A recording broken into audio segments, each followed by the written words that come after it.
Hi hello friends, welcome to Shanthi's vlog. நம்ம விளாக்ஸில் இன்றைக்கி நம்ம என்ன பார்க்க போகிறோம் அப்படின்னா, இன்றைக்கி ஞாயிற்றுக்கிழமை ரொம்ப விசேஷமான நாள். இன்றைக்கி தைப்பூசம், தை பௌர்ணமி எல்லாம் ஒரே நாளில் சேர்ந்து வந்தது. ஸோ முருகனுக்கு, சிவனுக்கு எல்லாருக்கும் இன்றைக்கி ரொம்ப ரொம்ப விசேஷமான நாள். ஸோ கிரிவலம் வரத்துக்காக திருப்பரங்குன்றம் ஃபேமிலியோடு போயாச்சுங்க. நல்லபடியாக போய் கிரிவலம் ஆரம்பித்தாச்சு. கோயில் என்ட்ரன்ஸில் பயங்கரமான கூட்டம். கோயிலுக்குள்ளே போய் சாமியை பார்க்க முடியலை, வெளியிலே சாமி வச்சுருந்தாங்க. ஸோ நல்லபடியாக சாமி தரிசனம் பண்ணியாச்சு வாசலில் இருந்தே.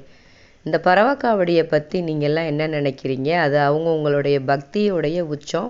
கடவுள் பக்தியை நம்ம எந்த விதத்துலேயும் நம்ம கடவுள்கிட்ட நம்ம கனெக்ட் பண்ணி நம்ம சாமி கும்பிட்டுக்கலாம். ஒரு பத்தி சூடம் பொருதி கும்பிட்டா கூட அந்த வேண்டுதலை கண்டிப்பாக அந்த தெய்வம் ஏற்றுக்கிறோம். மனசு தாங்க எல்லாத்துக்குமே காரணம்.